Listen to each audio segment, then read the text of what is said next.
बहुत से बच्चों की ये प्रॉब्लम है कि मैम हम इतना कुछ लर्न करके जाते हैं, इतनी हम राइटिंग प्रैक्टिस करते हैं before writing the answers in the answer sheet during the exams. तो ऐसा क्या रीज़न हो सकता है कि हमारे मार्क्स बहुत बढ़िया नहीं आते, जबकि हमारी प्रैक्टिस बहुत बढ़िया होती है, हमारी प्रिपरेशन बहुत बढ़िया होती है। तो चलिए गाइज, अब मैं यहाँ पर आपको एक सीक्रेट रिवील करने वाली हूँ।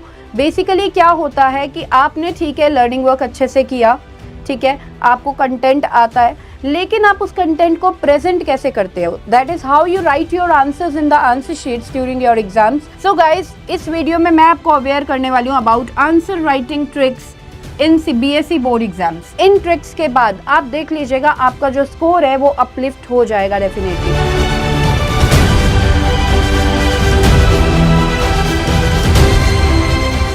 जय Shri Shyam everyone, this is your educator Sakshi Dua, welcomes you to class 12 grooming education.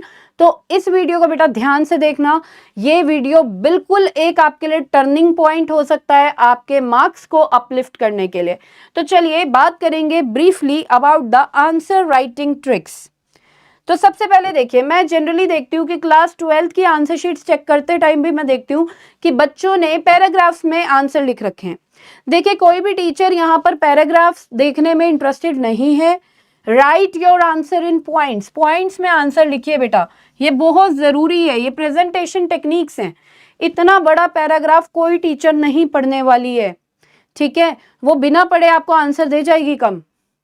तो इट्स बेटर कि हम जो भी आंसर लिखें वो पॉइंट्स में लिखें। अगर 6 मार्क्स का क्वेश्चन है, ट्राई टू राइट 6 पॉइंट्स। अगर 5 मार्क्स का क्वेश्चन है, ट्राई टू राइट 5 पॉइंट्स। अगर 3 मार्क्स का क्वेश्चन है, ट्राई टू राइट 3 पॉइंट्स। ठीक है, जितने मार्क्स का क्वेश्चन है, यानी कि जितनी वेटेज है एक पर्टिकुलर क्वेश्चन की, उसका आंसर में उतने ही पॉइंट्स आपको ट्राई करने हैं कि आप लिख कर आए।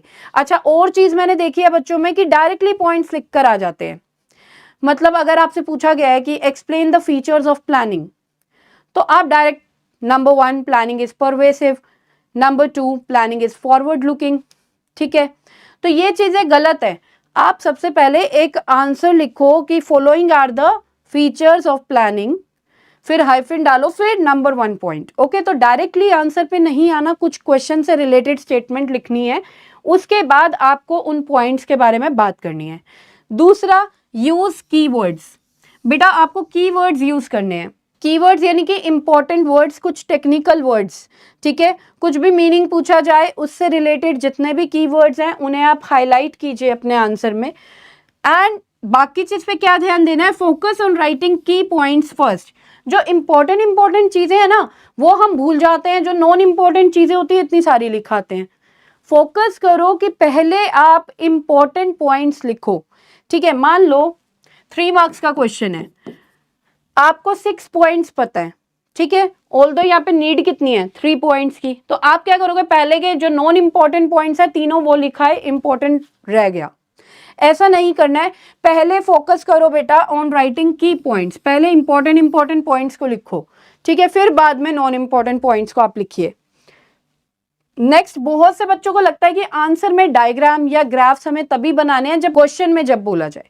ऐसा नहीं होता है बेटा, आपको आंसर में लगता है अगर कि आप डायग्राम बना सकते हैं, डायग्राम है इससे रिलेटेड, जैसे for example process of planning का आप फ्लो चार्ट बना सकते हैं।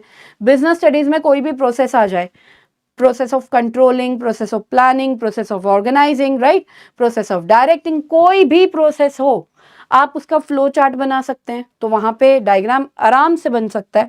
तो जहां पर आपको लगता है कि आप डायग्राम बना सकते हैं तो डायग्राम जरूर बना के आइए, क्योंकि इस पे भी आपके मार्क्स डिपेंड करते हैं। आपकी प्रेजेंटेशन जितनी बढ़िया होगी ना उतने आपको मार्क्स बढ़िया मिलने वाले हैं। साथ ही में मैं आपको बता दूं कि हमारे जो कोर्सेज हैं क्लास 12 के वो हमने फ्री ऑफ कॉस्ट अवेलेबल कर दिए हैं आप लोगों के लिए। उसमें आपको मिलेंगे video lectures of all chapters. तो जो कोर्स है वो अवेलेबल है इंग्लिश के लिए, इकोनॉमिक्स के लिए, अकाउंट्स के लिए एंड बिजनेस स्टडीज के लिए। तो देर किस बात की है, जल्दी से एनरोलमेंट करा लीजिए और अपनी प्रिपरेशन को स्टार्ट कर लीजिए with the best courses of grooming education academy. Next, कहीं पे अगर आपको लग रहा है इकोनॉमिक्स में ग्राफ्स वगैरह हम ड्रॉ कर सकते हैं तो ग्राफ्स ड्रॉ करिए। जैसे for example aggregate demand, aggregate supply approach explain करने को आ गया तो उसका ग्राफ है, आप उसे ड्रॉ करके आइए। सर्कुलर फ्लो ऑफ इनकम आ गया एक्सप्लेन करने को, डायग्राम है, डायग्राम बनाकर आइए, राइट। तो कहीं पर भी अगर आपको लग रहा है कि इस पर्टिकुलर आंसर का डायग्राम या ग्राफ मैं बना सकती हूँ, तो डेफिनेटली आप बनाकर आइए बेटा। ये जरूरी नहीं है क्वेश्चन में पूछा जाएगा आप तभी बनाएंगे, ठीक है। नेक्स्ट, इंट्रोडक्शन एंड कंक्लूजन दीजिए 6 मार्क्स क्वेश्चन में, 5 मार्क क्वेश्चन में, या उन क्वेश्चंस में जिनमें आपको लगता है कि कंटेंट मेरे पास कम है आंसर का। आपको जब भी लग रहा है कंटेंट कम है, 6 मार्कर और 5 मार्कर में तो जरूर आपका इंट्रोडक्शन होना चाहिए क्वेश्चन से रिलेटेड, कि क्वेश्चन में क्या पूछा जा रहा है उससे रिलेटेड थोड़ा सा इंट्रोडक्शन आप दे दीजिए। जैसे अगर ये पूछा जा रहा है explain the features of controlling, ठीक है, तो आप इंट्रोडक्शन में लिख सकते हैं कि कंट्रोलिंग का मीनिंग आपने लिख दिया, साथ में आपने लिख दिया features of controlling are basically the characteristics और attributes of controlling, right, and there are so many features of controlling, let's have a look. तो ऐसी चीजें आप लिख सकते हैं इंट्रोडक्शन में। कंक्लूजन, एंड में आपको कंक्लूजन देना है, आपका आंसर में आपने जो भी लिखा उसका कंक्लूजन आप प्रोवाइड कर दीजिए एंड में 2 लाइनों का।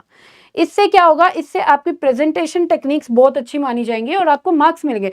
आप जनरली देखते होंगे कि थ्योरेटिकल सब्जेक्ट्स में आपको ऐसा लगता होगा it is very difficult to get full marks, है ना, कि अगर मान लो आंसर 6 मार्क्स का है तो उसमें 6 मार्क्स मिलना is a very difficult task. ऐसा नहीं है, डिफिकल्ट नहीं है, but you need to follow certain things कि आपको 6 में से 6 मार्क्स मिले।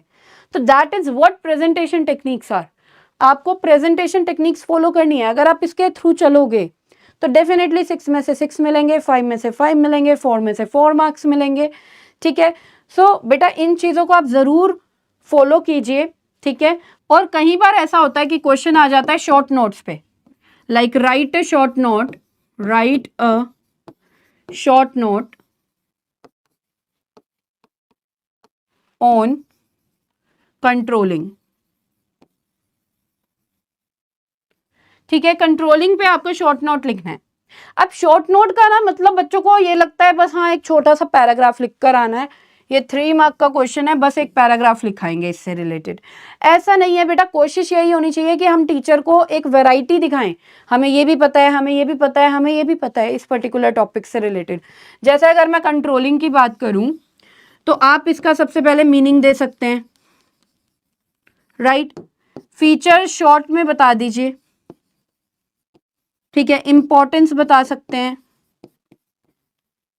तो इसमें हमने क्या किया, 3 मार्क्स का क्वेश्चन है, वैरायटी भी दिखा दी टीचर को, राइट। तो शॉर्ट नोट का मतलब ये नहीं है कि आपको सिर्फ मीनिंग लिख के आना है या एक ही पैराग्राफ लिखना है, नो, पैराग्राफ तो वैसे ही अवॉइड करना है।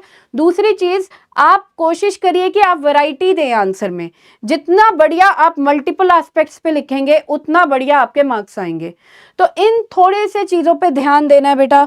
और डेफिनेटली अगर आप अपनी हैबिट बना लेते हैं इन प्रेजेंटेशन टेक्निक्स की, तो आप देखिएगा कि आपके मार्क्स आराम से 10 to 15% बूस्ट हो जाएंगे in every subject of yours. So I hope ये वीडियो आपके लिए काफ़ी इंफॉर्मेटिव रही होगी। लेकिन इसके अलावा भी आपके बहुत से डाउट्स होंगे, ये तो कुछ ही डाउट्स हैं जो मैं ले पा रही हूँ। लेकिन मेरी आपसे रिक्वेस्ट है, अगर आपको कोई भी डाउट है, कोई भी क्वेरी है, प्लीज़ हमें आप ड्रॉप कर दीजिए कमेंट सेक्शन में अपनी क्वेरी को, और हम उसका सॉल्यूशन लेकर ज़रूर आपके सामने आएंगे। तो यहाँ पर इजाज़त चाहती हूँ सेशन को एंड करने की। मिलते हैं हमारे नेक्स्ट सेशन में। Till then bye bye, take care, जय Shri Shyam and keep studying.